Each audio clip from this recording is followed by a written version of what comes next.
Ladies and gentlemen, please remain standing for the Vietnamese and Australian national anthems.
Please be seated.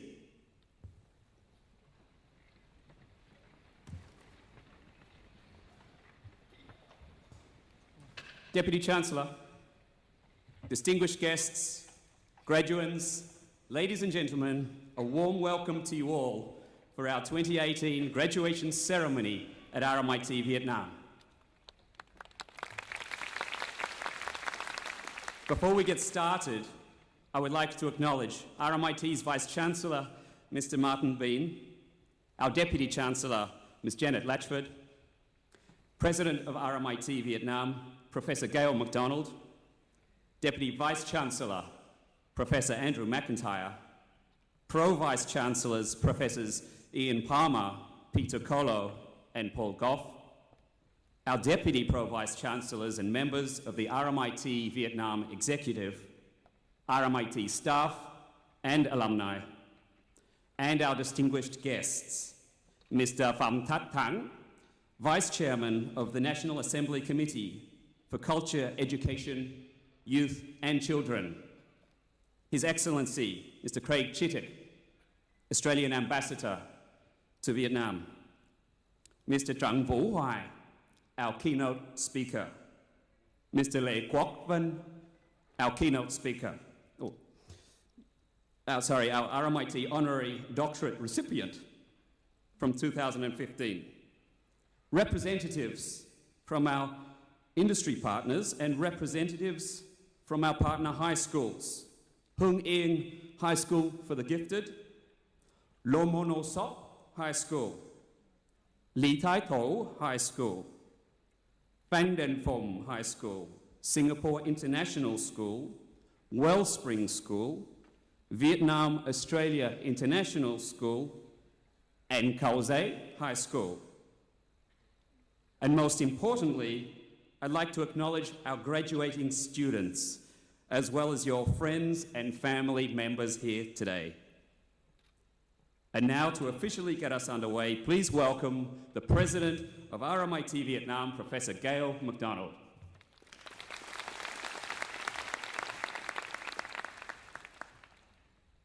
Xin chào. Well, what a day this is going to be. For our graduating students, I promise you that the ceremony and celebration today will be etched in your memory for the rest of your lives. So take it all in. Spend time today to reflect on the journey you have taken. Your university experience will have changed you. I hope that you see the world in a different way, that you see its many layers and its complexities. And I hope that you are leaving us today with a view to making a contribution to the world, to Vietnam, and to the region. For parents, I know what this day brings. Of course, every day in your child's life is important. However, in a lifetime, there are but a handful of significant milestones. The day your child was born, the first time they walked, when they started school, then high school, then university. As the future unfolds, you will remember the day that they get married, the day that you'll become grandparents. But I'm getting ahead of myself. Of course, there is today, graduation, exhilarating, emotional, and unforgettable. Why is it so significant? Because it symbolizes a lot of hard work and effort, of dreams becoming a reality. Your dreams, their dreams, sometimes the same, sometimes different. Whilst they will always be your child, today is one of the most significant times, and this is when you have provided a significant contribution to their lives, and that contribution will be complete. They will have graduated, and now they will go on and make a life for themselves. So I'm sure that there are lots of mixed emotions. As you celebrate the end of this long journey that you have taken together, a new phase beckons. Your children are now adults, and the world is at their feet.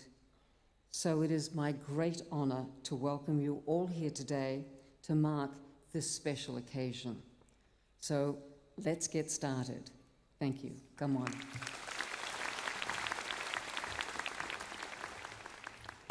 Please now welcome Mr. Martin Bean, CBE, Vice Chancellor and President of RMIT University, to deliver his address.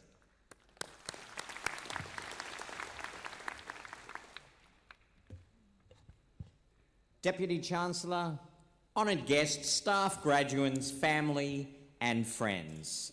Mr. Pham Tut Tang, Vice Chairman of National Assembly Committee for Culture, Education, Youth and Children. His Excellency, Mr. Craig Chittick, Australia Ambassador to Vietnam. Always a pleasure to have you with us on these days of RMIT celebrations. Welcome all to our 2018 graduation ceremony. Some of you joined us today making your first step straight from school. Others came after travel adventures or the world of work, but no matter how you joined us, you all shared a desire to learn and a desire to succeed. What united you was a determination to gain the knowledge and experience to prepare you for life and for your career. And that's exactly what you've done. You're about to stand as a graduate of this great university, and that is quite an achievement. It's taken commitment, determination, tenacity, and at times sacrifice. Success can be measured in so many ways, and as you celebrate yours today, I want you to ask yourself this: what will your success look like tomorrow? My own life has taught me that while moments of success and indeed moments of failure come and go, what gets you through the highs and the lows is courage. That's why it's courage that I wish for you today. Because I can tell you that your success will not lie in this one proud moment, nor in the celebrations that follow, nor even in the moment when you land that perfect job you dreamed of night after night as you studied. Your success will lie in the moments when you stumble, in the moments when you doubt, in the moments when you have to draw on the inspiration you feel when you stand here today, fueling your determination to pick yourself up and take the next step. It's in those moments when everything you've learned at RMIT will count. We all have a story. The most successful, the most exceptional, don't tend to be standard linear narratives. My own story was pretty unorthodox. I was a wanderer. I explored the world. I ran student bodies and developed a passion for different cultures and different people. And along the way, I realized I needed a degree to achieve my goals. And it was the best career investment I ever made. It taught me that I don't know it all, and more importantly, I never will. It taught me to listen and to be delighted by the ideas of others. It taught me to rejoice in the history and amazing cultures of the diverse people surrounding me. It taught me to collaborate with humility as well as with energy. And it taught me that a degree is just the beginning of a lifelong journey. And it taught me that I will always be stronger if I'm part of something greater than myself. And that's why I love being part of RMIT. Today, you join a diverse and far-reaching global network of over 400,000 RMIT alumni living and working in over 130 countries around the globe. As the world of work changes, alumni networks become more and more important. And there's nothing quite like staying connected to those you've shared so many rich experiences with. So today I'd like to invite you to join Network RMIT. It was created to help you share your memories, connect with your fellow graduates, and reach out to other alumni as you grow your professional network and move through your career. When you look around the auditorium today, you see that behind every graduate is a network of support. To all your parents, partners, family, and friends, thank you. Thank you for the support you've given our amazing graduates. And graduates, I'd like you to join me in giving them all a big round of applause, please. A round of applause for family, friends, and loved ones. Graduates, let your RMIT graduation be your launch point. Let this be a moment when you look back on throughout your life as a point where your potential was defined by passion, determination, and an excitement in new beginnings. There's no doubt you're entering a brave new world, and we're proud we've given you the confidence, knowledge, skills, and connections you need to succeed. And as you walk forward, remember that change will be constant and courage is the key. Graduates, stay connected, walk life together, turn to each other, turn to your support networks of family, friends, and colleagues as you continue your great journey of learning. In that determination will be the courage, and in that courage will be your success. Thank you. It is an absolute privilege to be sharing your celebration with you today.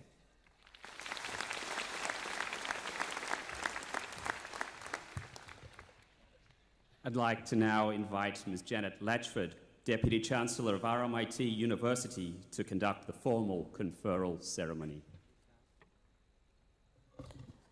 I call upon Ms. Connie Molino, Academic Registrar of RMIT University, for the certification of awards. Okay, everyone. Now we've reached the part of the ceremony that matters most, the bit where you graduate. I'm going to declare that you've completed all the requirements for your degree, and I'll present the list of your names to the Deputy Chancellor. She'll take the list, and on behalf of RMIT Council, she'll officially confer your award. And just like that, after years of study and hard work, you'll have graduated. You'll have gone from being a student yesterday to being a graduand when you arrived, to being a graduate, someone with a valued qualification from RMIT University. The words we will use, like the robes we are wearing, are similar to those used in graduation ceremonies in the Western tradition for centuries. So graduands, would you please stand for the conferring of degrees?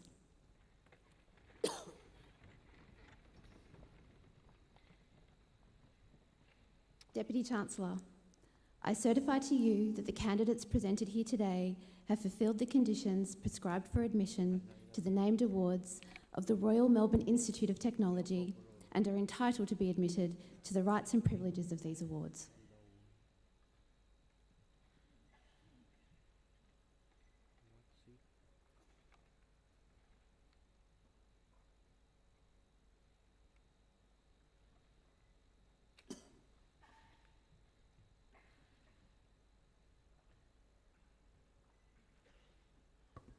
By virtue of the authority vested in me by the Council of RMIT University, I admit the duly authorised candidates on this list, both present and absent, to the appropriate degree or diploma of RMIT University, and to all the rights and privileges of graduation.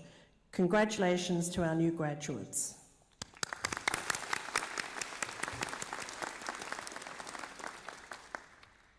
Graduates, you may now be seated.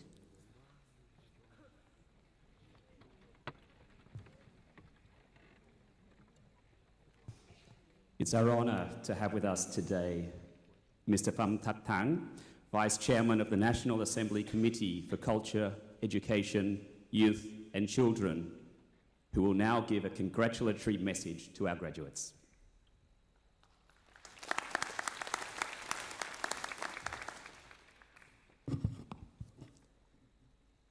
Kính thưa Ngài Krap Chiktik, Đại sứ Úc tại Việt Nam. Kính thưa ông Martin Bean, Giám đốc Đại học RMIT. Kính thưa giáo sư Geo McDonald, Hiệu trưởng Đại học RMIT Việt Nam. Kính thưa tất cả quý vị, thưa các thầy cô giáo, cán bộ giảng viên và các bạn tân khoa khóa 2018 của Đại học RMIT thân mến.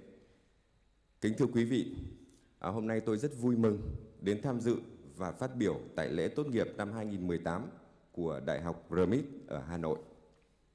Việt Nam và Úc, như quý vị đã biết, có mối quan hệ hợp tác lâu dài 45 năm qua, là quan hệ đối tác toàn diện chặt chẽ.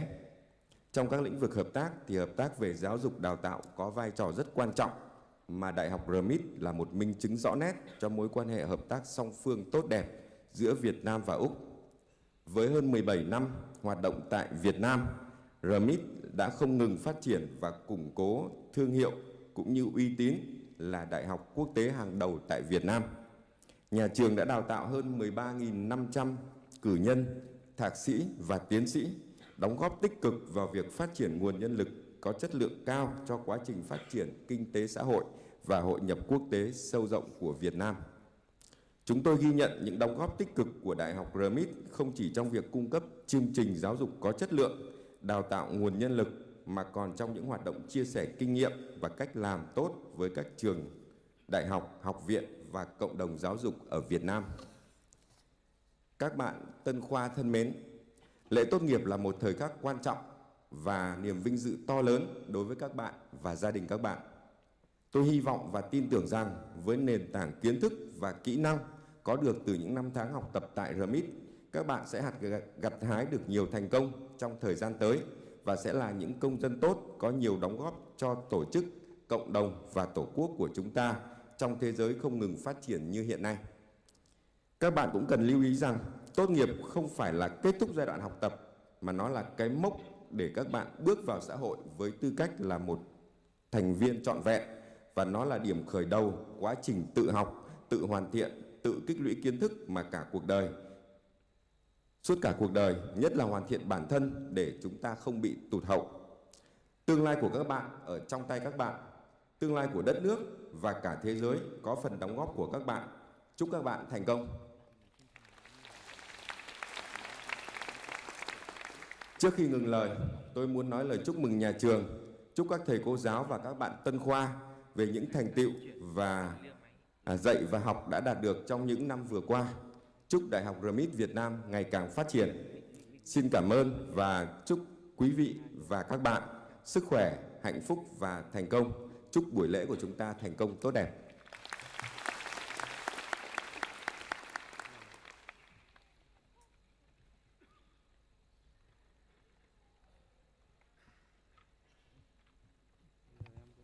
Thank you once again, Vice Chairman Pham That Thang. We have a gift for you today.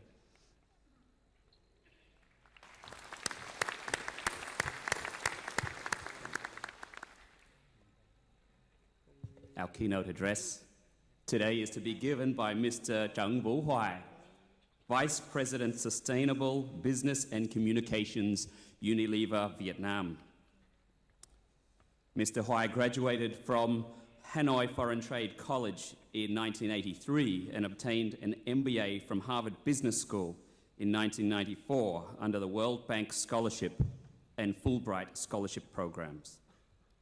After college graduation, he worked for several years in and with different government agencies of Vietnam in the areas of investment and trade promotion, including the Ministry of Planning and Investment, Ministry of Trade, Chamber of Commerce and Industry, and Ministry of Finance.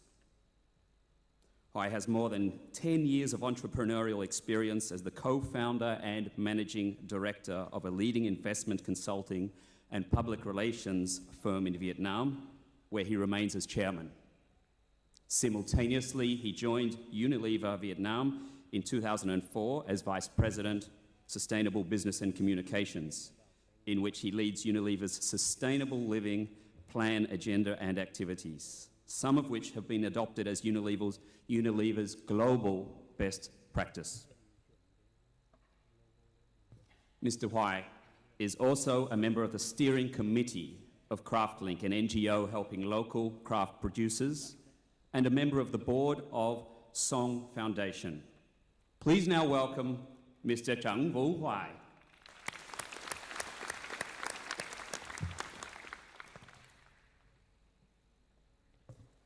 Mr. Martin Bean, RMIT University Vice Chancellor and President, Professor Gail MacDonald, RMIT Vietnam President, RMIT Vietnam board members, graduates and families. It is my great honor to be invited to speak at this very important event of yours, and I'd like to thank all of you for the honor. First, please allow me to congratulate all graduates and your families on this very important milestone of yours. No word can describe the happiness and the pride that you are all feeling, and I'm very grateful to you for letting me become a part of it. The whole experience today also reminds me of the two graduation ceremonies of my own. The first one was in 1983 when I graduated from the Hanoi Foreign Trade University, and the second one about 10 years later from Harvard Business School for my MBA. Those two events are very different from each other. The first one was very memorable because we did not have a graduation ceremony at all. We just completed all exams, got our grades, and was instructed to look for our first job, barely knowing we have graduated. The second one was special in a different way, very overwhelming, just like the one we are celebrating today.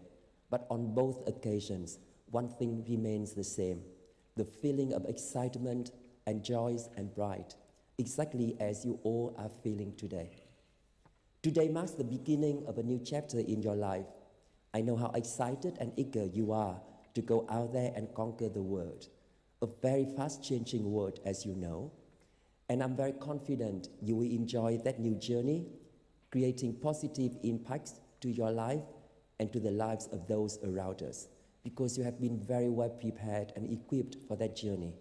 You all come from very supportive and loving families who have done everything for you, and most importantly have taught you the meaning of family and love. So take a second later to tell them how much you love them and thank them.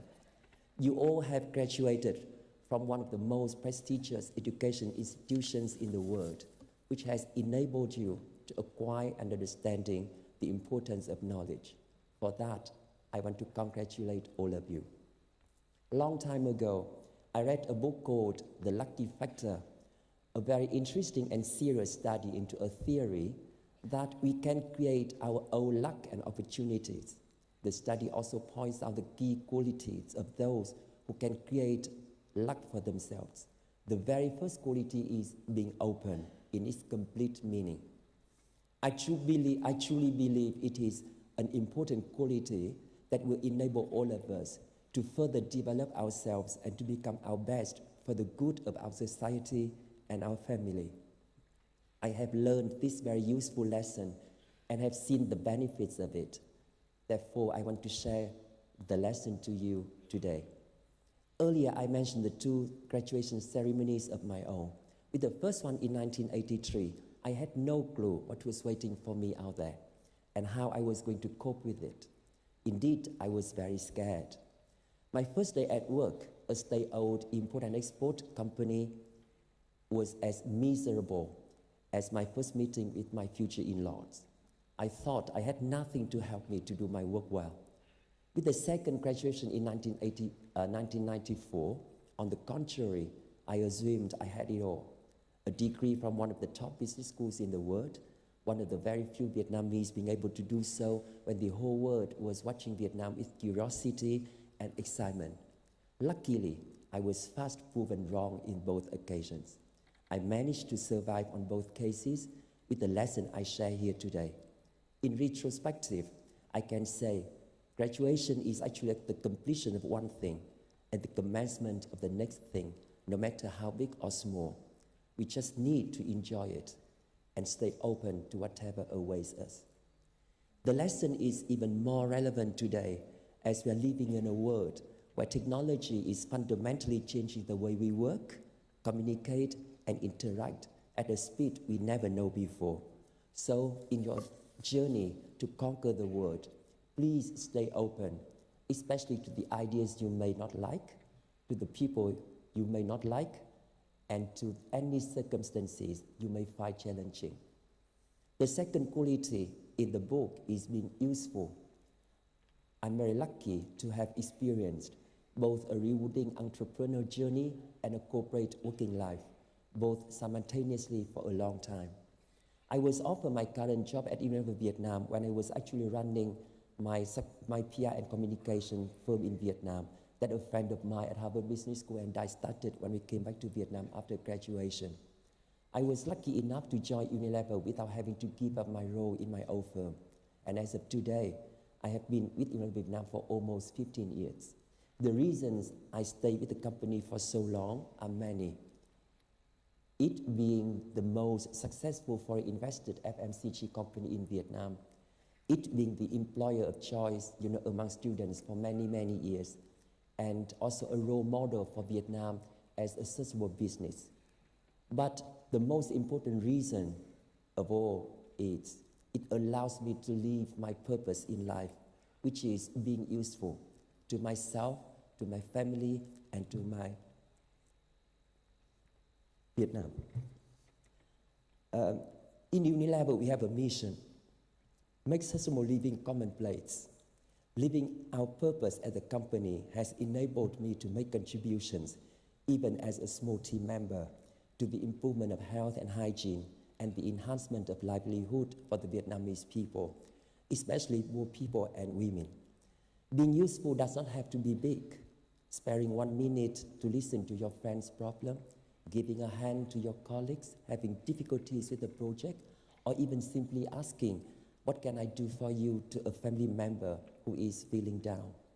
It all helps because I strongly believe the more we give by being useful to others, the more opportunities will come our way, making us a better and more successful people.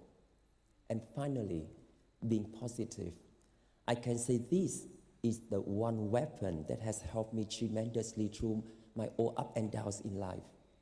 Roy T. Bennett, an author who loves sharing positive thoughts and creative insight that has helped countless people to live a successful and fulfilling life, once said in his book, The Light in the Heart, the more you feed your mind with positive thoughts, the more you can attract great things into your life. And I can't agree with him more. So do whatever you can do to maintain that positive perspective in your life. Take a dance, sing a song, try crazy things, of course, within the limits of the laws. Anything that gives you energy and positivity towards yourself and others. Sheryl Sandberg, CEO of Facebook, which we all know, once said in a graduation speech that graduation speech is meant to be a dance between youth and wisdom. In that sense, I have to tell you as a conclusion of my speech that in the last 10 minutes or so, I have had one of the best dances in my life with a group of very talented and energetic young people.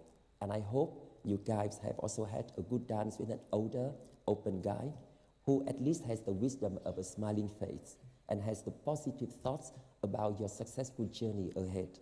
So again, my heartfelt congratulations to all of you, class 2018, and best good luck to you. Thank you.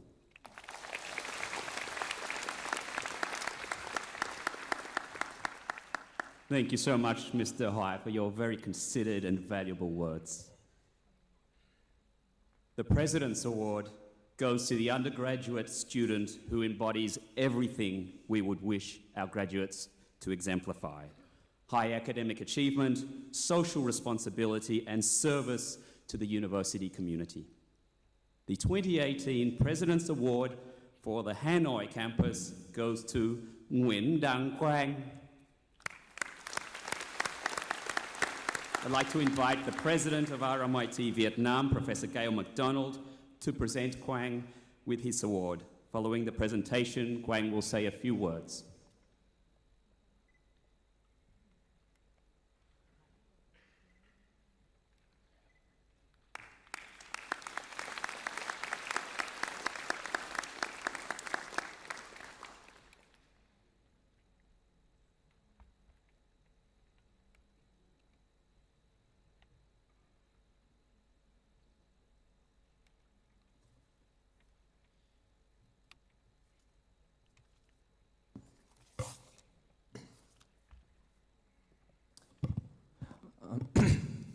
Good morning, Mr. Martin Bean, Vice Chancellor and President of RMIT University, Ms. Janet Latchford, Deputy Chancellor, Professor Gail MacDonald, President of RMIT Vietnam, and members of the RMIT Vietnam Executive, lecturers, graduates, families, and distinguished guests today. My name is Nguyễn Đăng Quang, and I completed my program earlier this year, majoring in international business. And currently, I am working for JW Marriott Hanoi Hotel as procurement supervisor at the finance department. Thinking about myself 2 years ago, before joining RMIT University, I have undergone many significant changes, which turned out to be priceless later in my life. So today, I will share 3 most pivotal experiences of my RMIT University time. The first story I would like to share is about teamwork spirit and the fact that happiness doesn't come through selfishness, but through selflessness. For the last 2 years, by working in group assignments and exchanging knowledge, I have realized the importance of teamwork. An important teamwork experience of mine was being elected as a general representative of Student Council Generation 5. As a part of RMIT Student Council family, I had the opportunity to contribute to improve the RMIT student experience, and we worked relentlessly toward a better quality of life for students during our 3-semester term. Not only did I have the chance to dedicate myself to a better university community, but I also met talented people and learned a lot from them, thanks to my amazing and inspirational teammates in Student Council. So you guys are my endless inspiration, and we definitely had a good time to remember.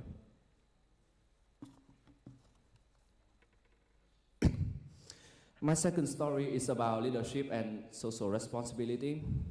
An influential leadership experience was the University Scholar Leadership Symposium of 2018, or known as the USLS, as I was chosen for the conference in Bangkok. We had inspiring time with different speakers, activities, and a service day. Going back to Vietnam after the USLS, I wanted to contribute more time and effort to social community in Hanoi, knowing that the Hanoi Association for the Support of Handicapped and Orphans is one of the most renowned government organizations that are dedicated to improving social welfare of disadvantaged people. I was determined to apply to be the Generation 6 treasurer. While my major is international business, I greatly appreciate the practical soft skills that RMIT University has equipped me with, ranging from financial accounting to professional communication. To all beloved lecturer of RMIT, thank you for my intellectual transformation, your tremendous dedication, and your generous caring to every student. The last story is about how pursuing your passion with no fear of failure is essential to achieve certain milestones in life and work. I have always had a love for tourism and hospitality and supply chain management. In 2015, there was no such major offer in RMIT University. After I finished my program earlier this year, I applied to a financial consultancy firm, and I worked as an accounting intern. After 3 months, I couldn't see the value in it, so that's why I decided to leave and continue to study hospitality management and supply chain management on the internet by myself. I earned my hospitality management elementary certification from Stanford University and my supply chain management Six Sigma certification from University of Munich, and continue to follow my desire of working in the hospitality industry. However, as it was an online certificate, I was rejected by most hotels I applied to. In May 2018, I was called to an interview with the procurement manager of JW Marriott Hanoi Hotel, and she gave me the chance to work as a trainee. Slowly but steadily, I was promoted to finance casual, and then the procurement officer. And today, I'm standing here after almost 5 months of working at JW Marriott Hanoi Hotel. I am now the procurement supervisor. So daring to follow your passion is always truly rewarding.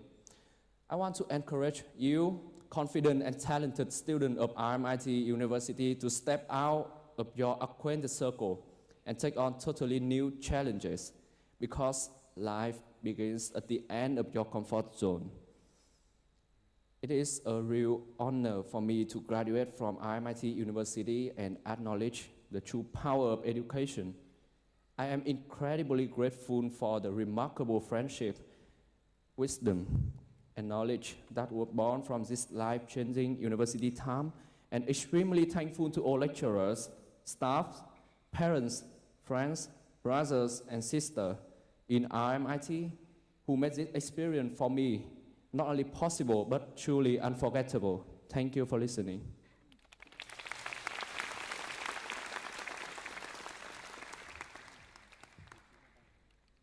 Thanks, Quang, and congratulations once again. Before we move to the presentation of degrees, it's time for a little bit of music. So please enjoy the performance of our RMIT students, Ngô Giao Bảo and Lê Minh Trang, singing At the Beginning.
Thank you so much, Bao and Chang, for that wonderful performance. It's now time for us to recognize our graduates for 2018. Deputy Chancellor, Associate Professor Matthews Nakoma, Head of School of Business and Management, will now present graduates from the College of Business. I'd like to invite academic staff from the School of Business and Management to move to the right side of stage to help celebrate the achievement of your graduates.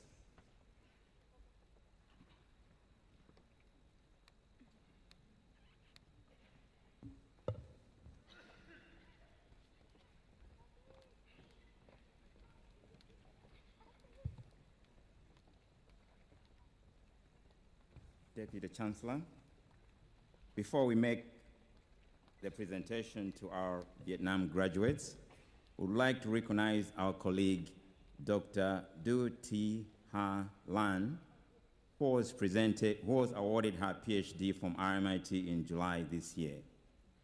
Dr. Lan, please stand up.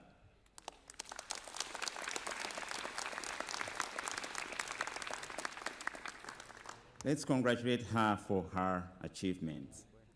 Deputy Chancellor, I now have the honor to present graduates from the College of Business for the degree of Executive Master of Business Administration with distinction.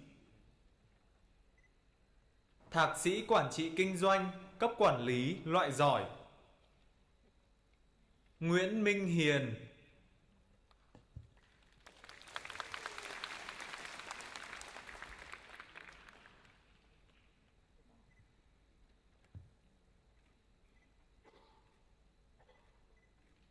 Nguyễn Thu Giang.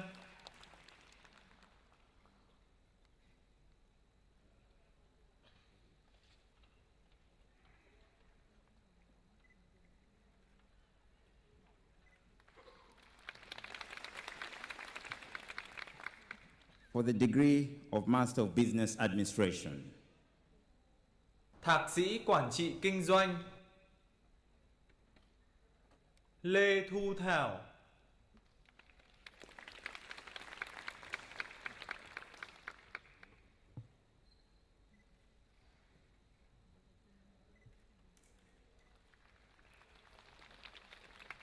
For the degree of Master of International Business with distinction.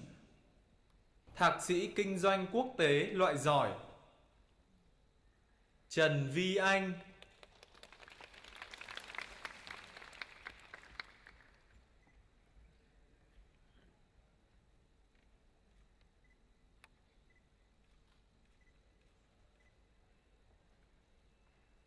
For the degree of Master of International Business. Thạc sĩ Kinh doanh Quốc tế. Đặng Hạnh Như.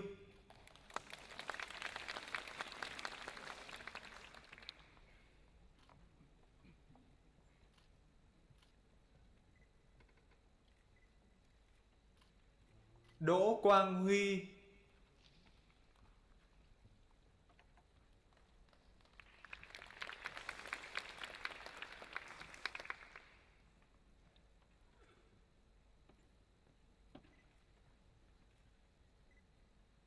Đỗ Quỳnh Anh.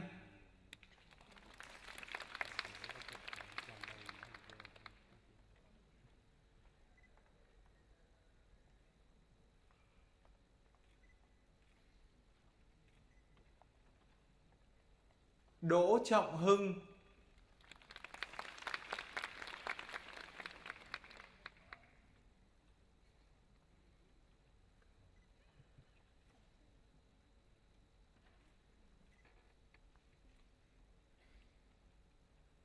Lê Doãn Việt.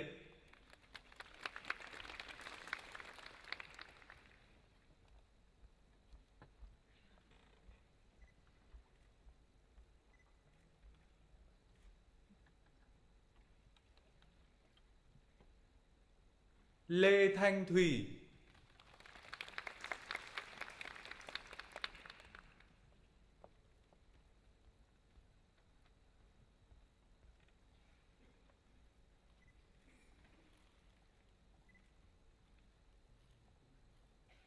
Nguyễn Doãn Bảo Trung.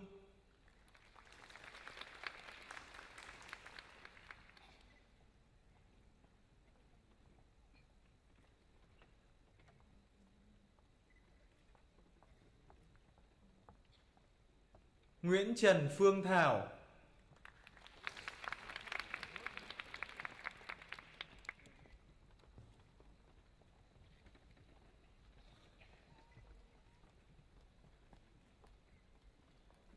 Tạ Duy Cường.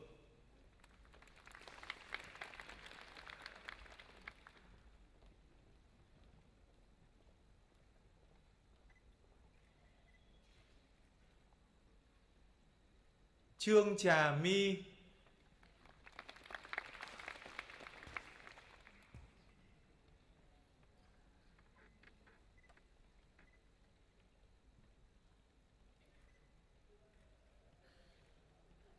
And finally, Vũ Thị Yến.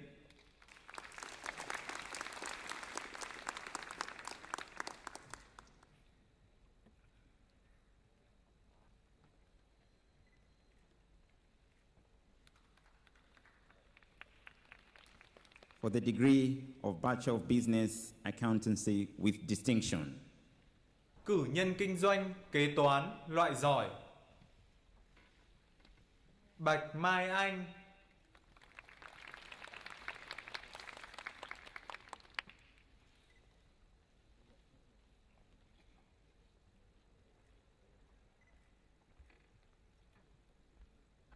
Nguyễn Thị Phương Anh.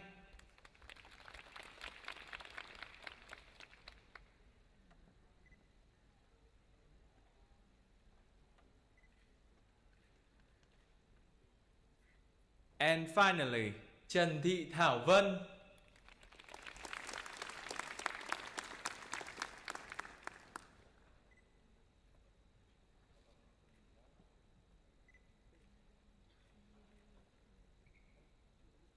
For the degree of Bachelor of Business Accountancy. Cử nhân kinh doanh, kế toán. Đoàn Thu Thanh.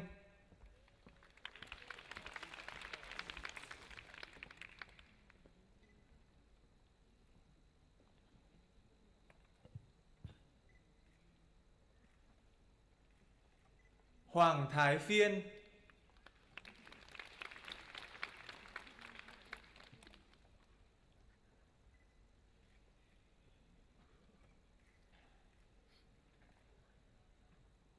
Lê Hà Phương.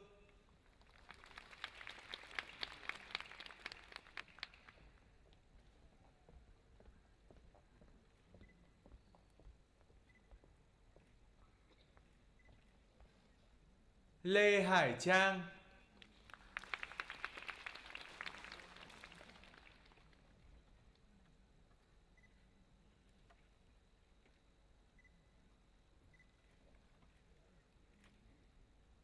Nguyễn Hoàng Hạnh.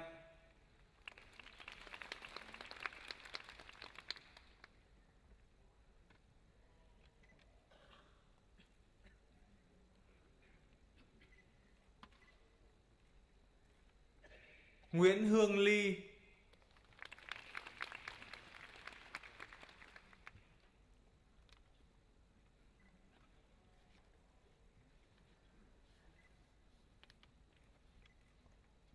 Nguyễn Thị Mỹ Anh.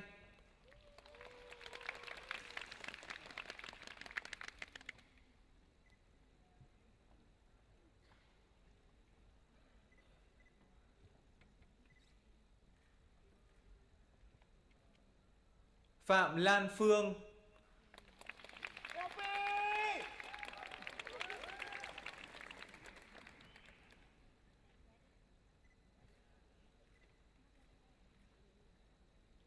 And finally, Phạm Linh Chi.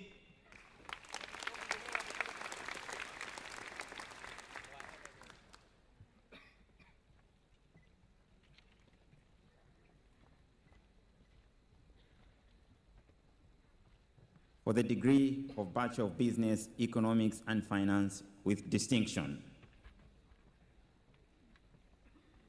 Cử nhân kinh doanh, kinh tế và tài chính, loại giỏi. Cao Thanh Trà.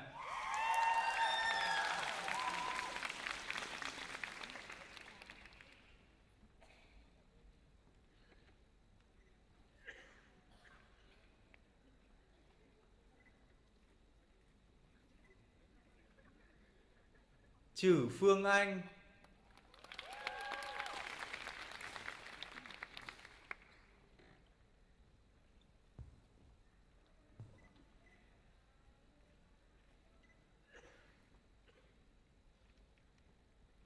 Ngô Tuấn Hưng,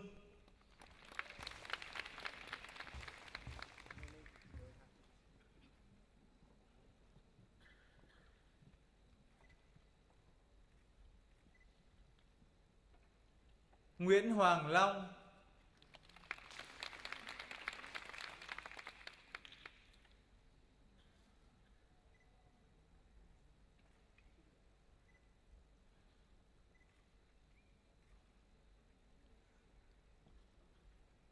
Nguyễn Mạnh Cường,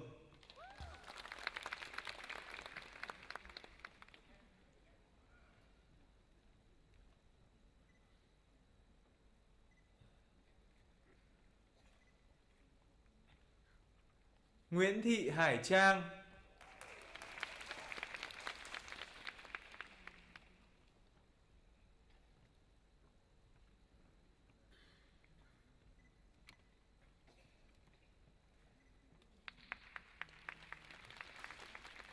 Nguyễn Vũ Thành Luân,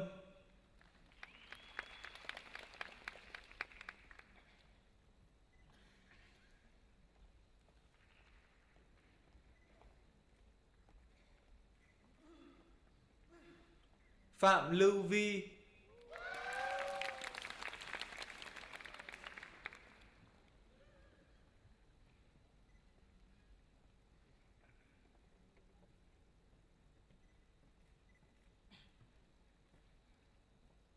Phạm Quang Anh,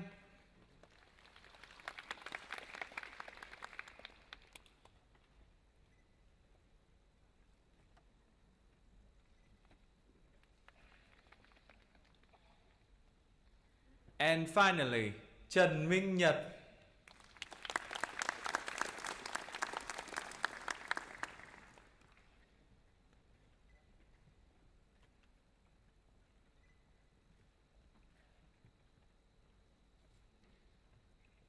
For the degree of Bachelor of Business, Economics and Finance. Cử nhân kinh doanh, kinh tế và tài chính, Bùi Nguyên Trí,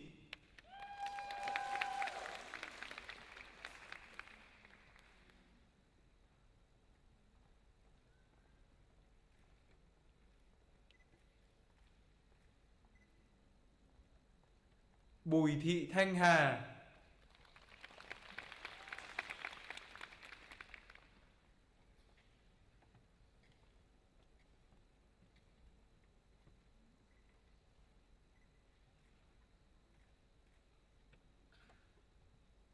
Đặng Trần Khánh Linh,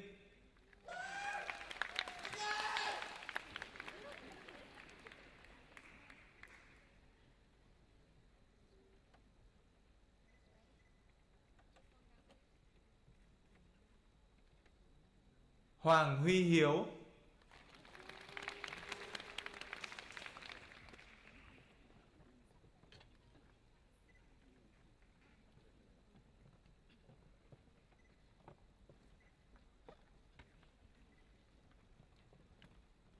Hoàng Văn Dũng,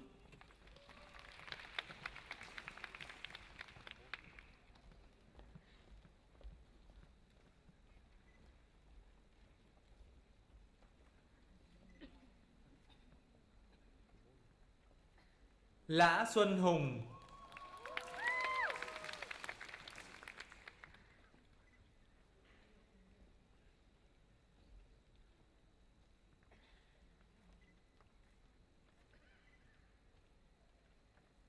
Lưu Hương Ly,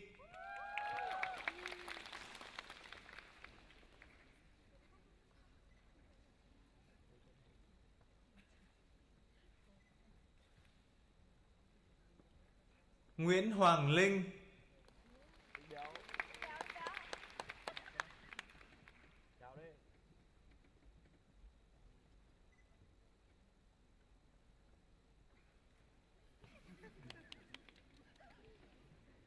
Nguyễn Hoàng Quang,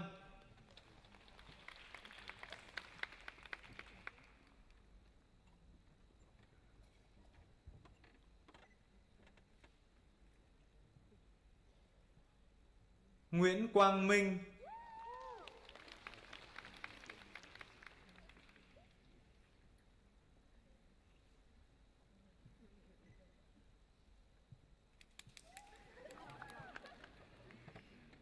Phan Nguyễn Bằng An,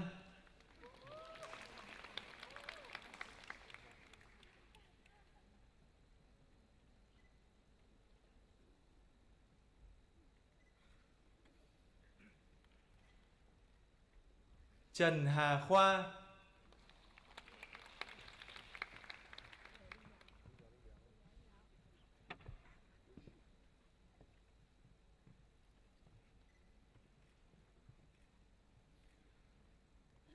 Trần Mạnh Hùng,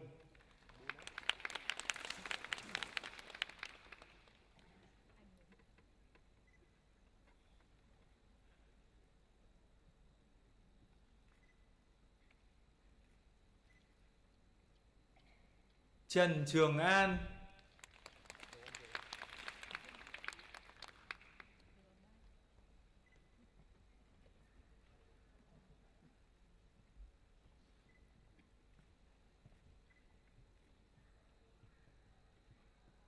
and finally, Vũ Quang Anh.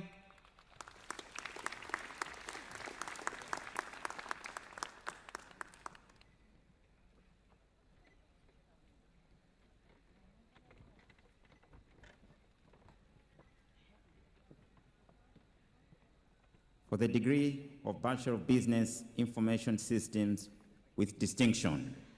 Cử nhân kinh doanh, hệ thống thông tin trong kinh doanh, loại giỏi. Phạm Thị Ngọc Anh,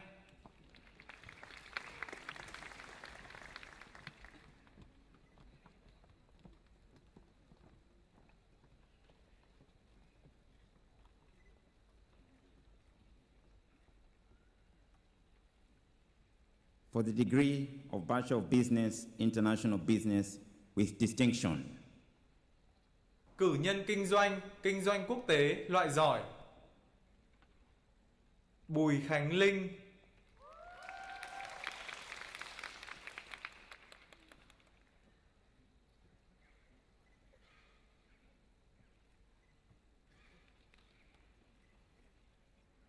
Lương Thị Hiền,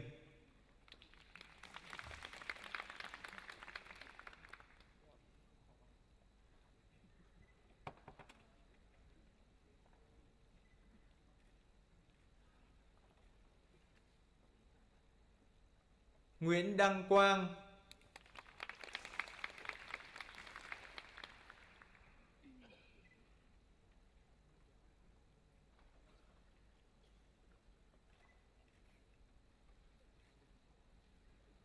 Phạm Bình Minh,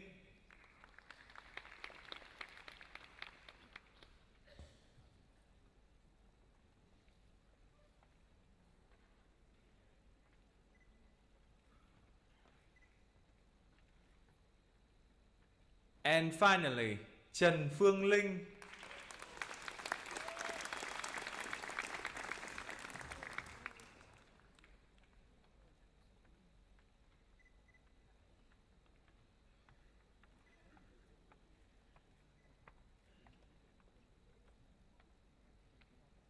For the degree of Bachelor of Business International Business.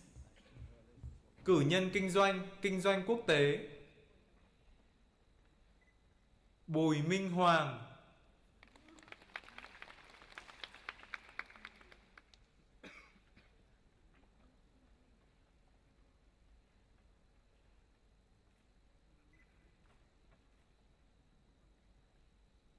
Doãn Anh Đức,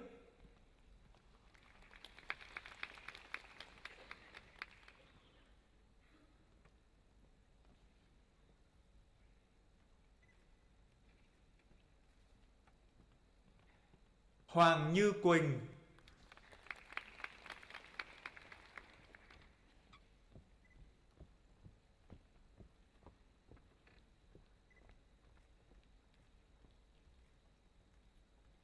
Hứa Vũ Việt Hải,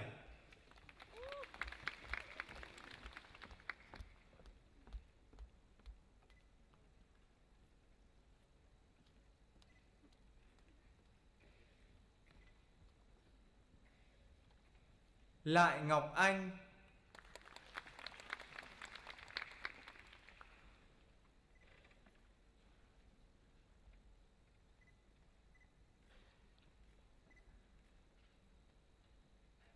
Lê Bảo Trâm,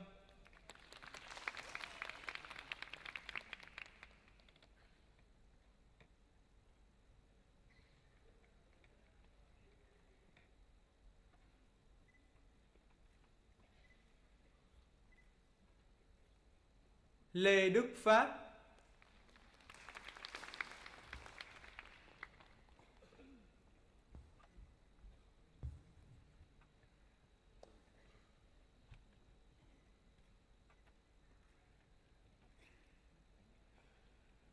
Lê Hải Anh,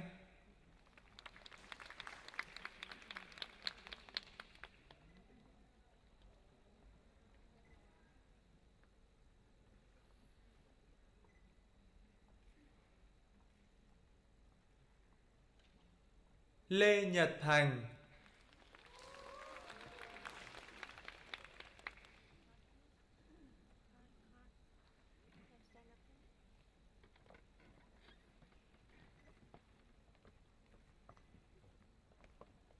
Lê Thùy Tiên,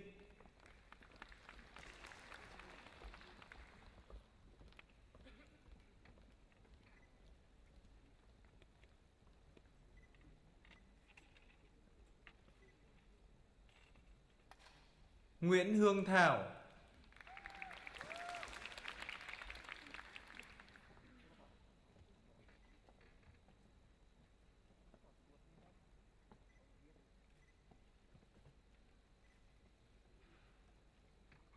Nguyễn Minh Đức,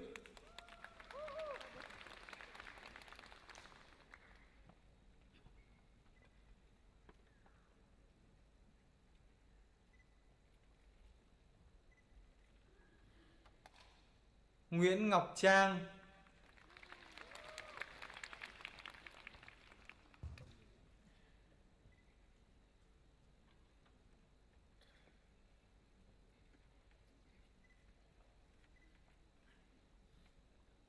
Nguyễn Phi Hùng,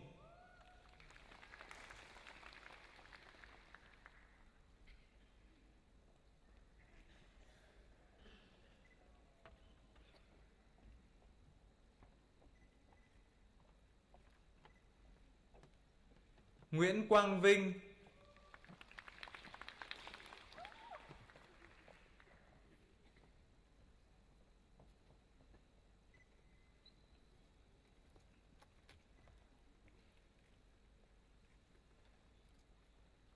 Nguyễn Thị Diệu Linh,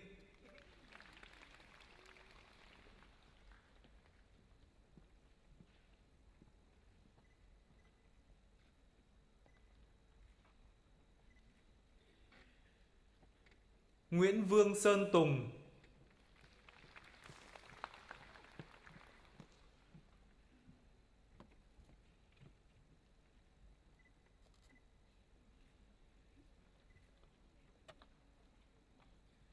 Phạm Bình Nam,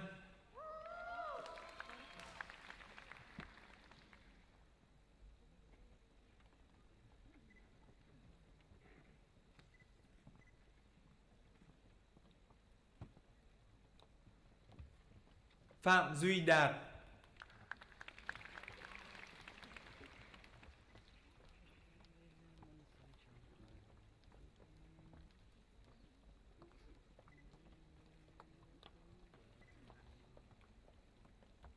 Phạm Ngọc Minh,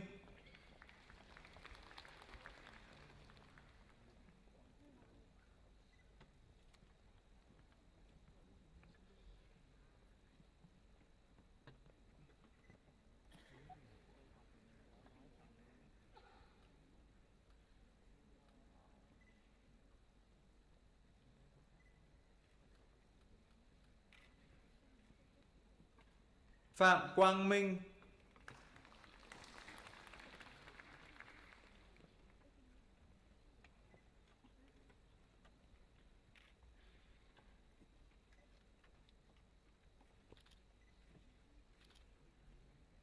Trần Bích Việt,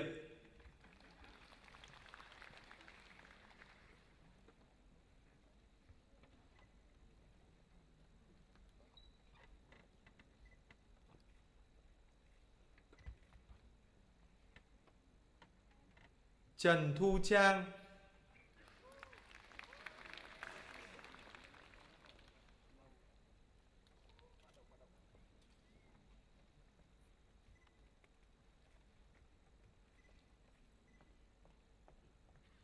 Trịnh Thị Hồng Duyên,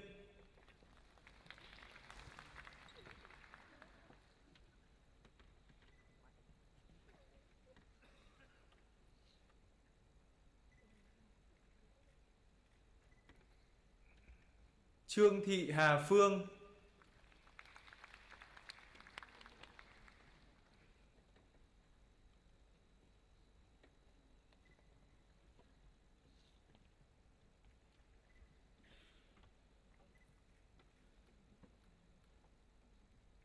and finally, Vương Khánh Linh.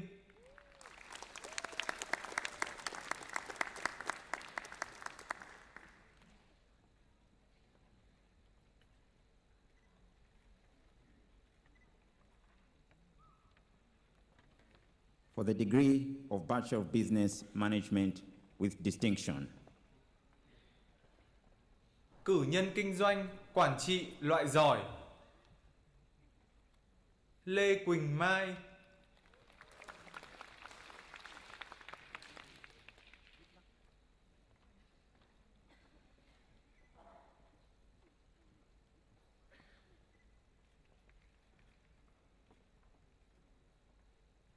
Ngô Thủy Tiên,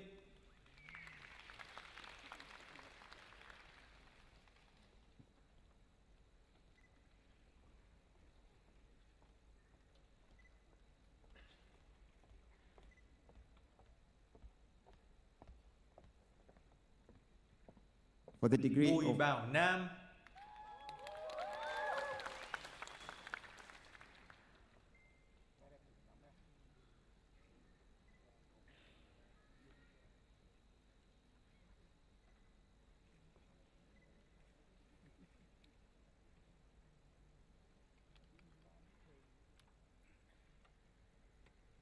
For the degree of Bachelor of Business Management.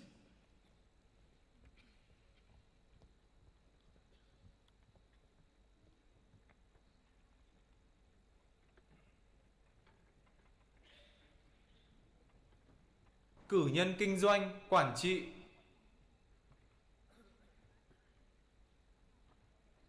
Đặng Thanh Hải,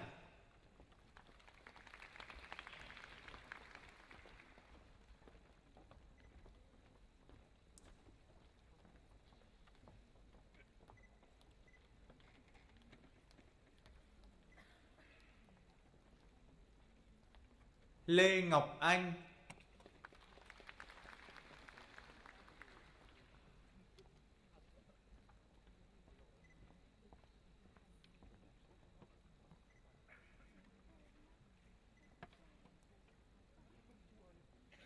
Nguyễn Hồng Phương,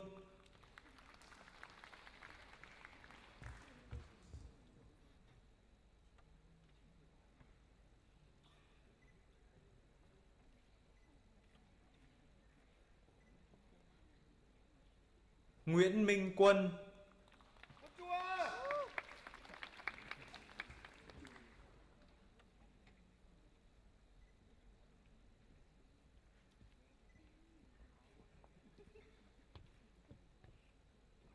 Nguyễn Nam Quang,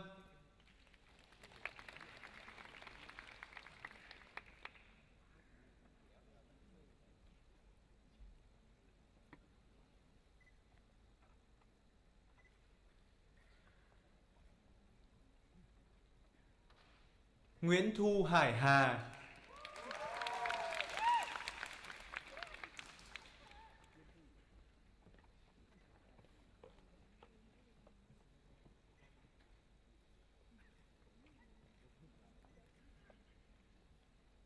Nguyễn Thúy Hường,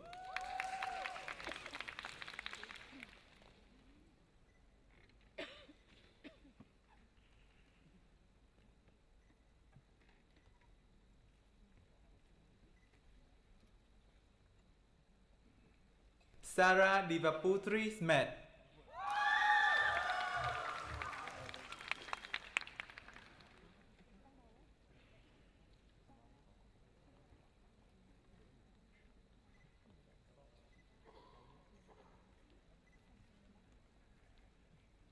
Tạ Công Thành.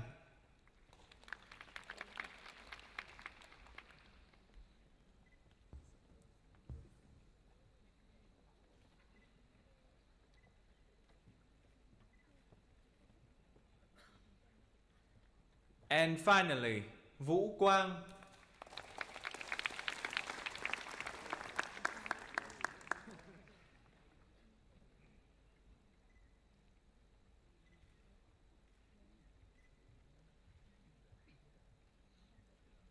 For the degree of Bachelor of Business Marketing with distinction. Cử nhân kinh doanh, marketing, loại giỏi. Lê Thị Phương Mai.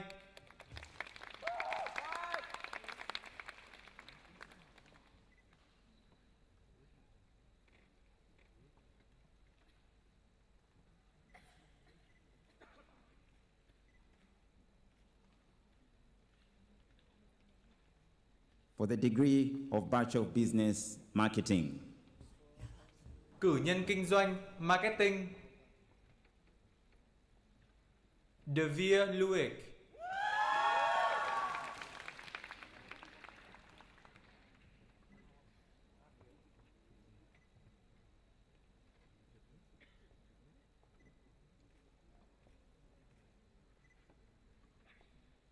Đoàn Minh Hoàng.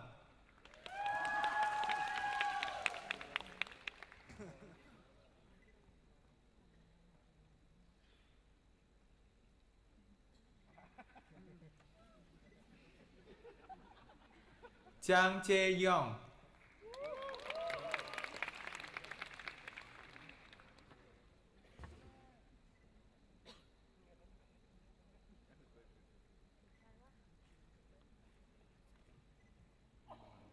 Mạch Xuân Hương.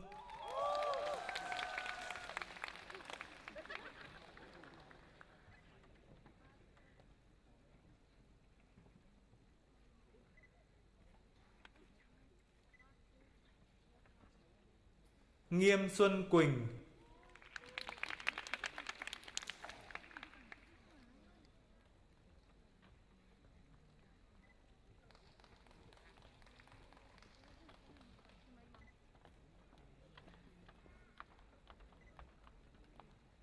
Nguyễn Hạnh Hương.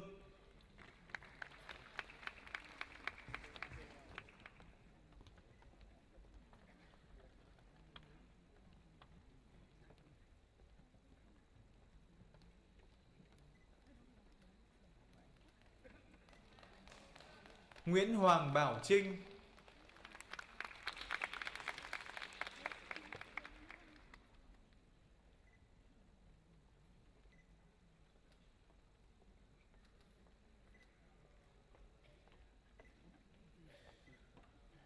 Nguyễn Nhật Quang.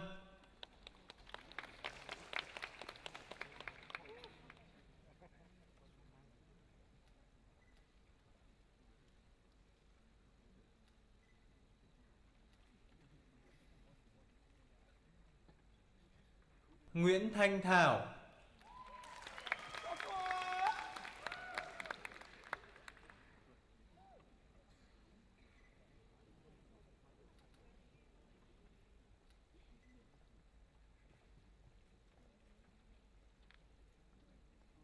Nguyễn Thu Thảo.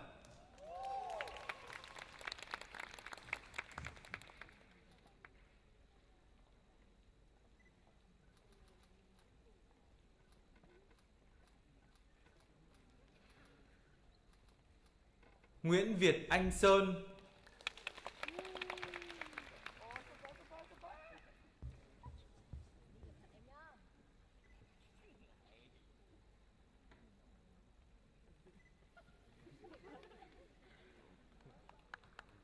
Nhữ Hà Trang Anh.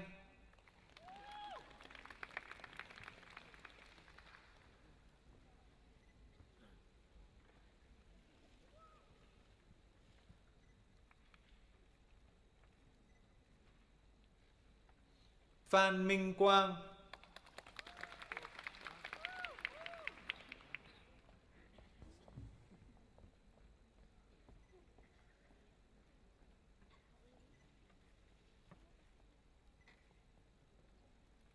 Thái Trường Giang,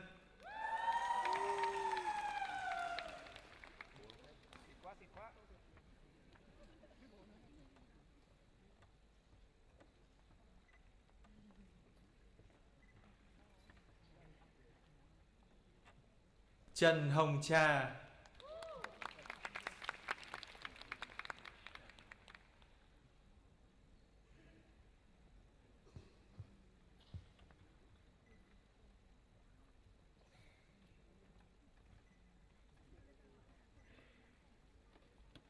Trần Phan Quang Minh,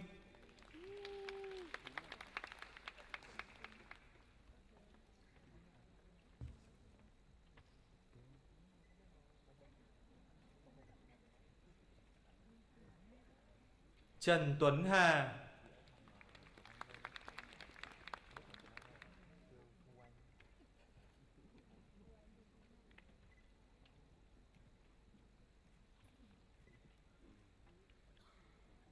Trần Tuấn Trung,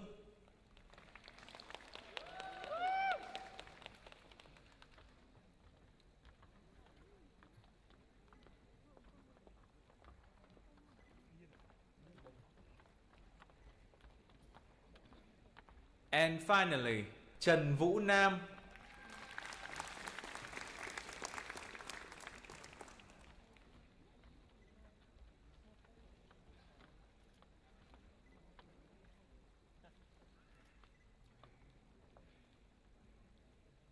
For the degree of Bachelor of Business, Logistics and Supply Chain Management,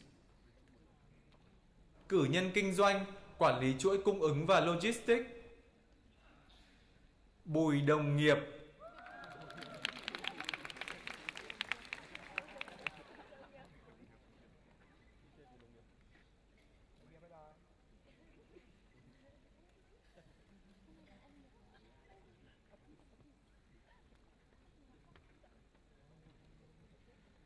for the degree of Bachelor of Commerce, Cử nhân thương mại, Dương Việt Hoàng.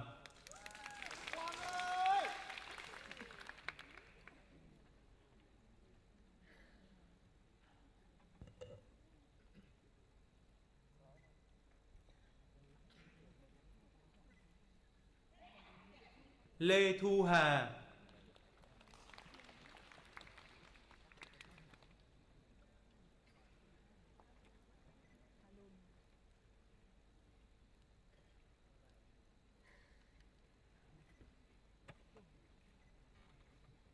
and finally, Nguyễn Thế Hiệp.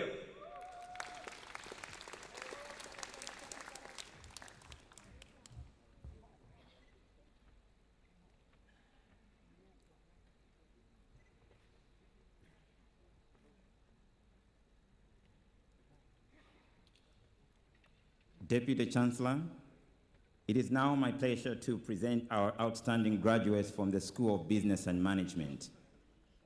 For Bachelor of Business Accountancy, Tran T. Tao Van.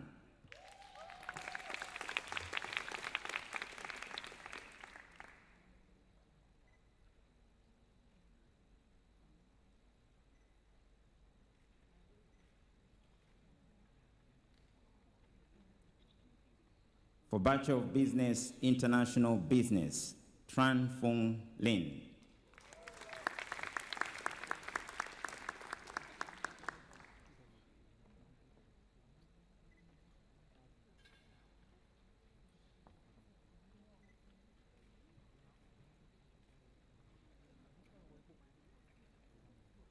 Congratulations to all our outstanding graduates. Deputy Chancellor, that concludes my presentation of graduates from the College of Business.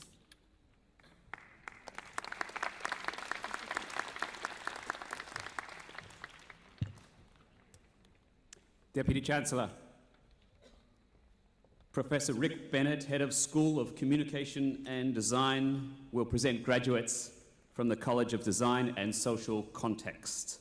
I'd like to invite our academic staff from the School of Communication and Design to move to the right-hand side of the stage to help celebrate the achievement of your graduates.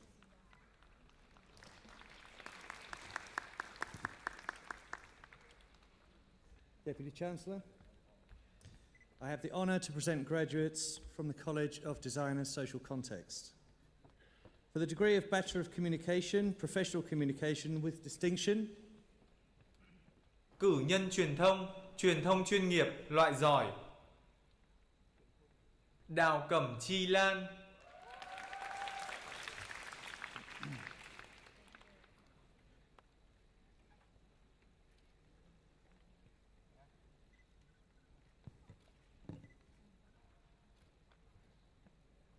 Đinh Thục Anh.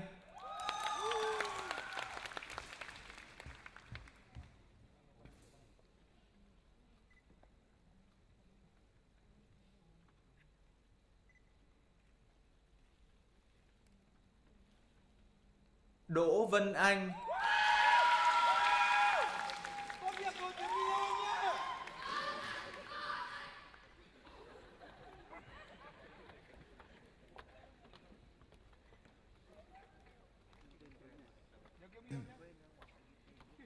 Hoàng Thủy Tiên.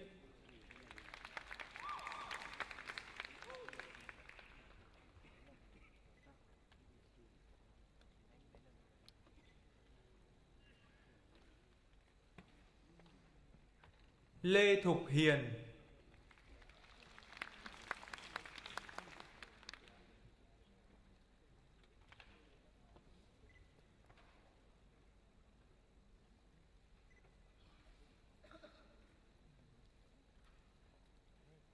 Lưu Ngọc Tuấn.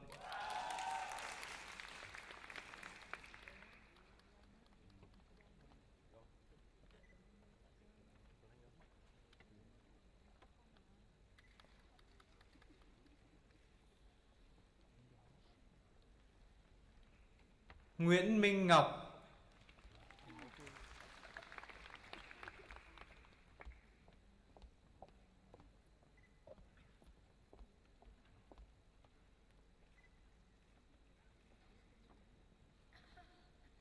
Nguyễn Quỳnh Phương Anh.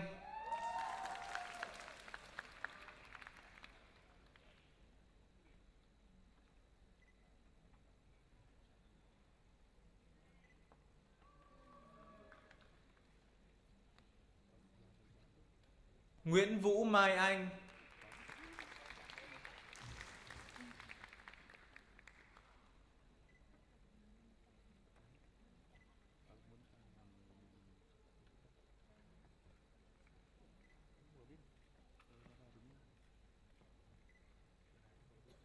And finally, Trần Thu Hà.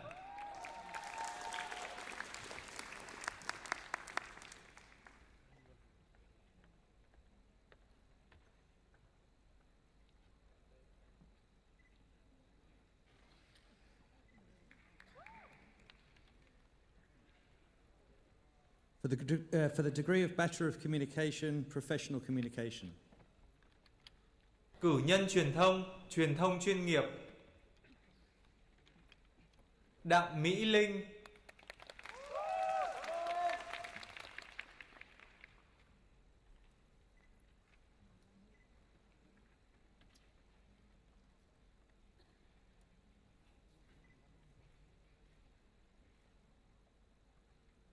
Đặng Ngọc Long.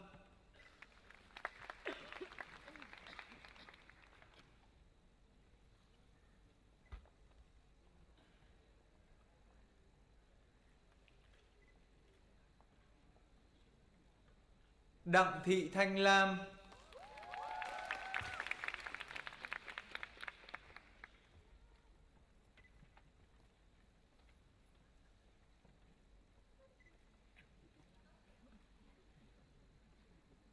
Đỗ Tú Minh.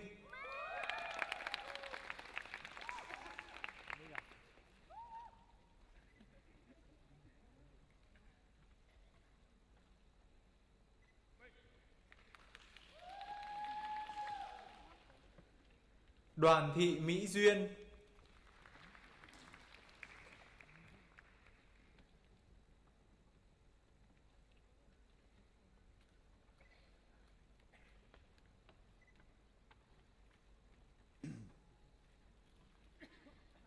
Dương Thảo Phương.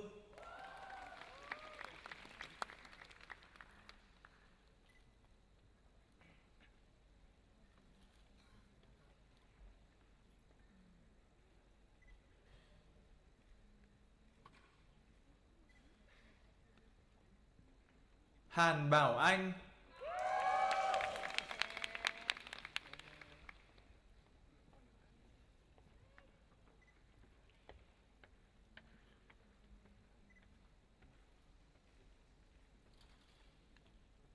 Hồ Minh Thu,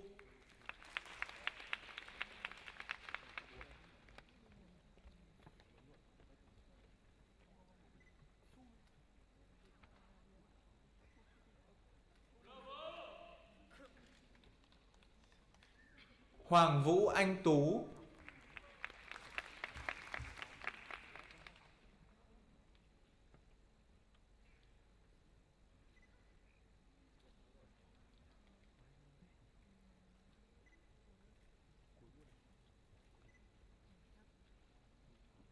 Khuất Kim Chi,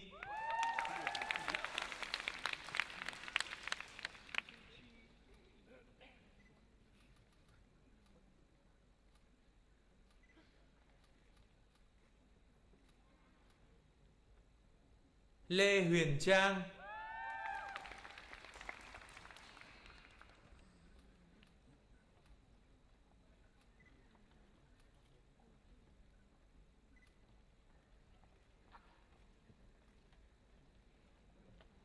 Lê Mạnh Hiếu,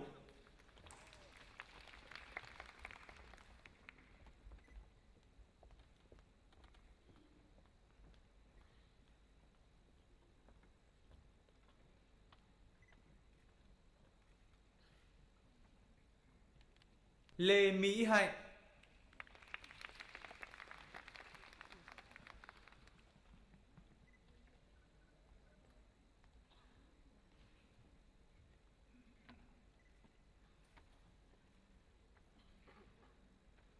Nguyễn Bảo Thi,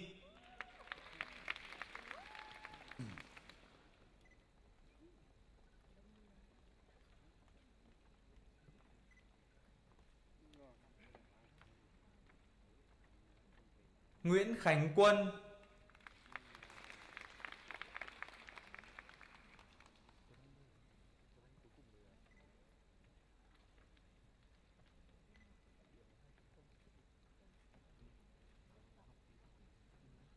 Nguyễn Mỹ Linh,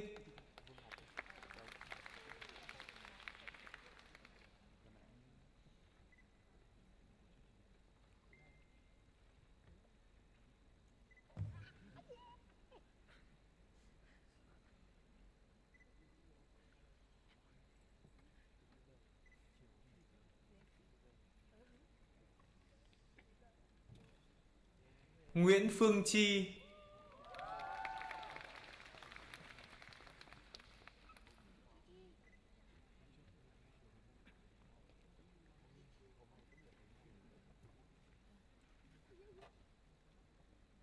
Nguyễn Thị Ngọc Quy,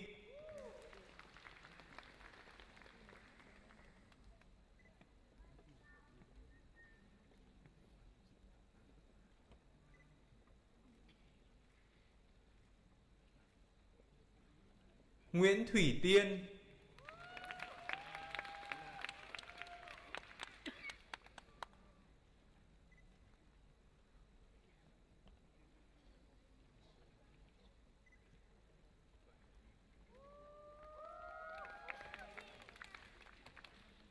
Nguyễn Thủy Tiên,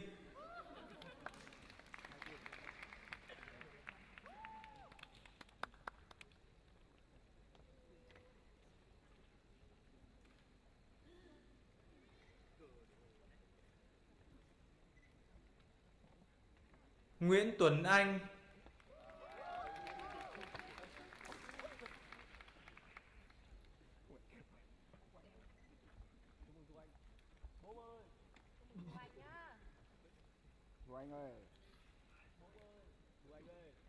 Phạm Khánh Linh,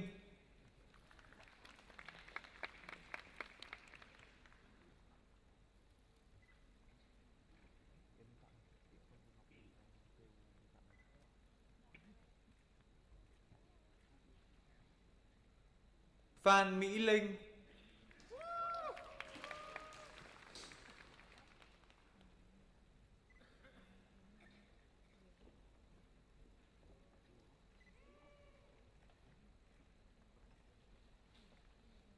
Trịnh Chí Trung,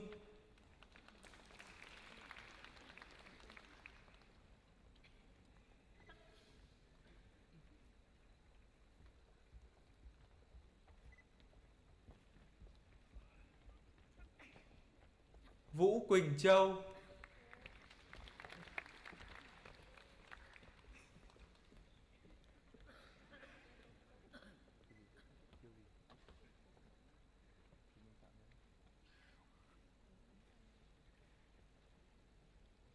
and finally, Vương Minh Ngọc.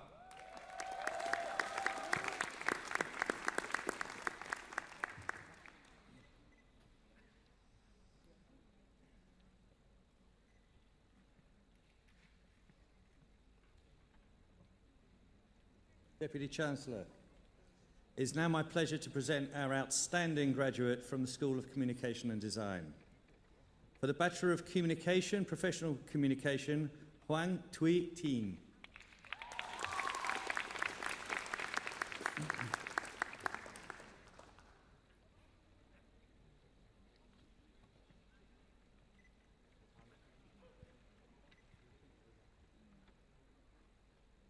Congratulations to all our outstanding graduates. Deputy Chancellor, that concludes my presentation of graduates from the College of Design and Social Context.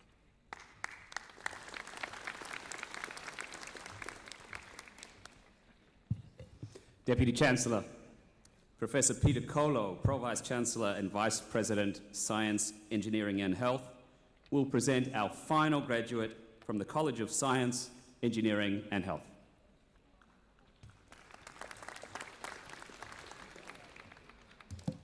Deputy Chancellor, I have the honour to present the graduate from the College of Science, Engineering and Health for the degree of Bachelor of Information Technology. Cử nhân công nghệ thông tin Phùng Đình Trung.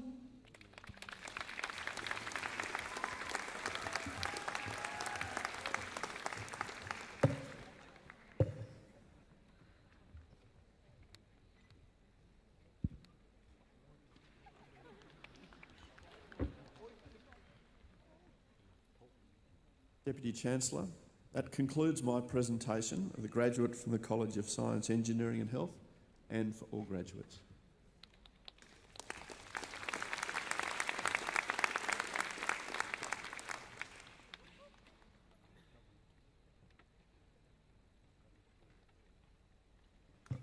Ladies and gentlemen, that concludes today's proceedings. Graduates, you now are part of a large community of RMIT alumni.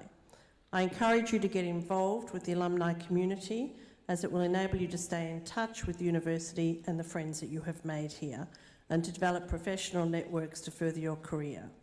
I take pleasure in inviting you to join us in the foyer for photos and refreshments after the academic procession retires. Well done, everyone.